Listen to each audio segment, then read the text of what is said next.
Sahabat Radio Berita Kasih yang dikasihi Tuhan Yesus, selamat pagi, salam sejahtera bagi Bapak, Ibu, Saudara-saudari sekalian.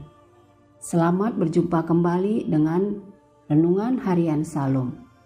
Bagi Bapak, Ibu, Saudara-saudari yang berada di rumah maupun yang dalam perjalanan menuju tempat bekerja, Tuhan Yesus memberkati kita sekalian.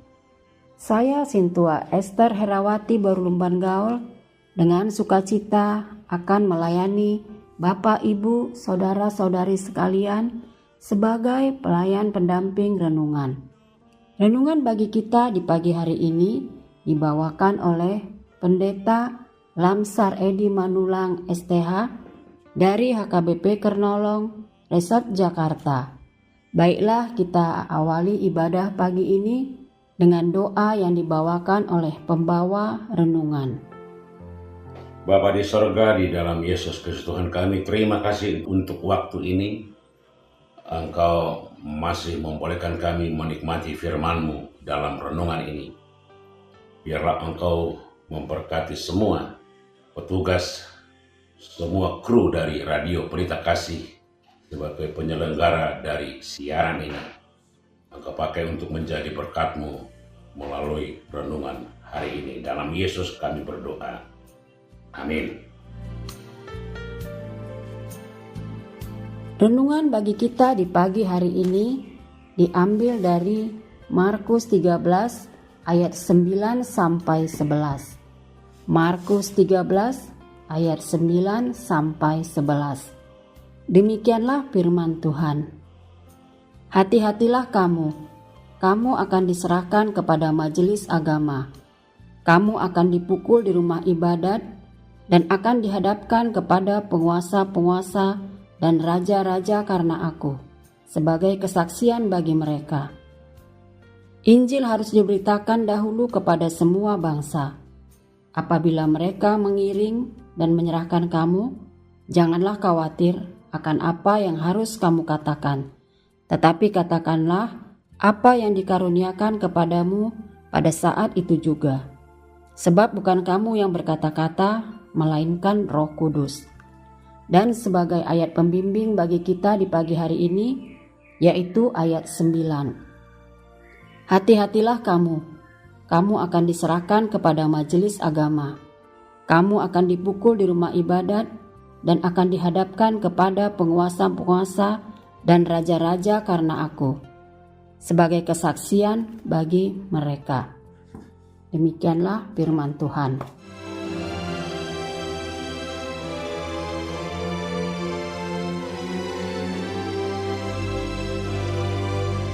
Sahabat Radio Berita Kasih, minggu-minggu ini kita telah memasuki satu tahapan kehidupan dalam ziarah perjalanan hidup iman kita, yaitu minggu-minggu Advent. Itu artinya perjalanan kita menyongsong kedatangan Sang Mesias. Masa-masa Advent ini menghantar kita untuk memahami bahwa kita sekarang berada di antara dua masa, yaitu masa lalu dan masa depan. Dan dalam masa antara itulah kita berproses, bekerja, mengaktualisasikan diri melalui kehidupan dan kesaksian. Karena kita sedang berproses menuju masa depan, tentu ada tantangan, perjuangan, pergumulan, dan bahkan kematian. Semua dinamika kehidupan yang kita hadapi sebenarnya merupakan tahapan-tahapan yang menempa hidup. Apakah tahan uji atau terjebak tanpa tahu arah kemana tujuan. Yesus memperingatkan kita tentang keadaan di dunia di akhir zaman dan konsekuensi sebagai pengikut Kristus.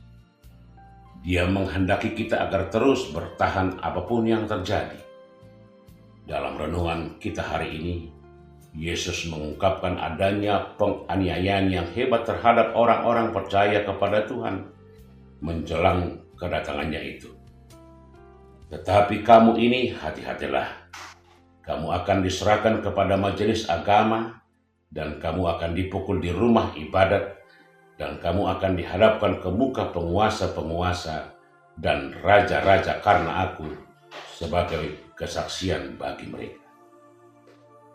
Sahabat Radio Pelita Kasih, namun kita tidak perlu takut dan cemas, karena di tengah penganiayaan itu kuasa Tuhan turut bekerja dan semakin dinyatakan atas kita. Tuhan tidak akan membiarkan gerejanya berjuang sendirian. Dia pasti akan memberikan kekuatan kepada anak-anaknya yang teraniaya. Tidak hanya penganiayaan, kita juga harus dihadapkan pada penguasa, raja-raja, dalam arti aturan, kebijakan, sistem yang bisa menekan kehidupan kita. Tetapi bertahanlah. Arti bertahan bagi orang percaya adalah tetap tinggal di dalam firman dan tidak menyangkal Tuhan Yesus.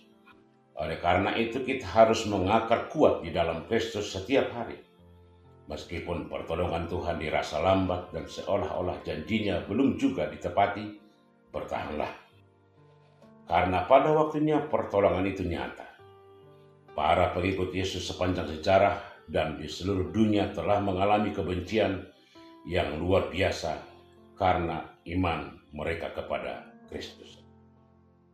Bagaimana Yesus ingin kita melihat serangan-serangan ini terhadap kita?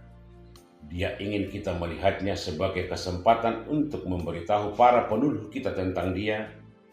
Daripada tersinggung dan marah, lihatlah ini sebagai kesempatan untuk memberitahu musuh-musuh, para penuduh atau para penganiaya tentang bagaimana Yesus menyelamatkan, mengasihi, dan memberkati. Tidak ada penderitaan tanpa tujuan. Sebagai umat Tuhan, kita perlu memahami bahwa setiap situasi, setiap rasa sakit, setiap masalah, setiap penolakan, dan setiap sakit hati memiliki tujuan ilahi dan merupakan kesempatan bagi Tuhan untuk bersinar melalui hidup. Inilah yang dilakukan penderitaan dan penganiayaan bagi kita. Ketika kita menghadapi penderitaan dan penganiayaan itu adalah agar Tuhan dapat membedakan kita dari zona yang selama ini nyaman dan masuk kepada zona tidak nyaman. Dengan demikian melalui kesaksian sehingga Injil dapat didengar dari bibir kita oleh orang-orang yang biasanya tidak akan mendengar. Contoh yang baik dari seseorang yang mengalami penderitaan dan penganiayaan dan memutuskan untuk membagikan Injil kepada penuduhnya adalah Rasul Paulus. Dalam Kisah Rasul 26, Paulus ditangkap karena menjadi seorang Kristen. Ketika dia dibawa melalui sistem pengadilan Romawi, dia akhirnya diberi kesempatan agar kasusnya didengar di hadapan Raja Agripa.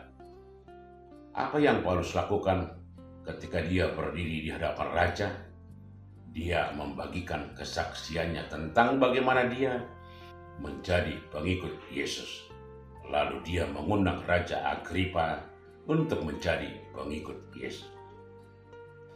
Ketika Paulus ditangkap karena imannya, dia tahu itu semua merupakan bagian dari rencana Tuhan untuk membawanya ke tempat-tempat yang tidak akan dikunjunginya, untuk membagikan Injil kepada orang-orang yang tidak akan ditemuinya, sehingga Injil dapat didengar oleh orang-orang yang sebelumnya tidak akan pernah mengetahuinya.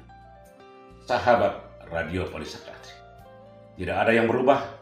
Hal yang sama masih berlaku bagi kita dan semua orang saat ini. Tuhan itu besar dan bertanggung jawab atas semua penderitaan dan penganiayaan yang akan kita hadapi. Dan Dia menggunakannya untuk mempertemukan kita dengan orang-orang yang perlu mendengar. Meskipun ada banyak upaya untuk menghentikan Injil Yesus Kristus, serangan terhadap para pengikutnya, dan pesan mereka justru membantu menyebarkannya. Sejarah kekristenan dan masa-masa ketika orang Kristen dianiaya, saat itulah Injil menyebar paling cepat. Itu pasti membuat iblis jengkel. Ketika keadaan memanas di seluruh dunia dengan Kristus palsu, agama palsu, perang dan rumor perang, bencana alam, dan serangan terhadap pengikut Yesus, kita dapat memiliki keyakinan penuh bahwa Roh Kudus akan membantu kita dalam konteks apapun yang kita hadapi. Pernyataan Yesus ini merupakan penghiburan yang luar biasa bagi orang-orang Kristen yang ditangkap dan dijebloskan ke dalam penjara dan harus membela diri serta memberitakan Injil dengan kata bertahanlah. Kata ini atau kata bertahan yang juga diterjemahkan bertekun berarti juga bertahan dan penuh dengan keyakinan. Gagasan bertahan bukan hanya tersenyum dan menanggungnya, tetapi tetap bertahan dalam cobaan sedemikian rupa, sehingga kita memuliakan Tuhan. Saat mempelajari pelajaran yang seharusnya diajarkan cobaan itu kepada kita, alih-alih mencari cara untuk keluar dari cobaan dan terbebas dari tekanan. Ketahanan Kristen yang sejati tidak terikat pada keuletan. Ketekunan adalah pekerjaan Tuhan melalui Roh Kudus dalam kehidupan orang-orang percaya. Ketekunan sebagai pengikut Yesus adalah buah dari Roh Kudus yang bekerja dalam hidup. Itu adalah bukti kita benar-benar pengikut Kristus. Jadi ketahanan tidak menghasilkan keselamatan, tetapi keselamatan menghasilkan ketahanan. Yesus tidak mengatakan bahwa seseorang diselamatkan karena mereka bertahan. Yesus tidak mengatakan bahwa mereka memperoleh keselamatan melalui ketekunan. Ia mengatakan bahwa kita membuktikan keselamatan kita dengan menanggung penderitaan dan penganiayaan karena mengikut Yesus. Namun bagi para pengikut Yesus yang bertahan sampai akhir, mereka akan membuktikan keselamatan mereka. Mereka akan membuktikan iman mereka. Para pengikut Yesus yang sejati akan menanggung penganiayaan, masalah, pencobaan, Mesias palsu, nabi palsu, guru palsu, perang dan desas-desus tentang perang, gempa bumi dan kelaparan, dan penolakan oleh orang-orang terdekat mereka. Namun semua ini tidak akan membuat mereka berpaling dari Yesus, karena mereka telah dilahirkan kembali. Roh Allah memberi kuasa, mereka memiliki hati yang baru, sifat yang baru, pikiran yang baru, dan tujuan yang baru. Ketika pengikut Yesus meninggal, terlepas dari bagaimana mereka meninggal, mereka akan menerima semua yang ditawarkan Allah, yaitu keselamatan yang kekal. Amin. Kita berdoa. Terpuji Engkau Bapa yang senantiasa memberi kami sukacita, kesehatan, dan berkat-berkat setiap hari. Berkati firman-Mu untuk menjadi kekuatan dan menjadi sikap hidup kami yang pasti menghadapi segala persoalan-persoalan yang terjadi dalam dunia ini. Hanya di dalam Yesus kami berdoa. Amin.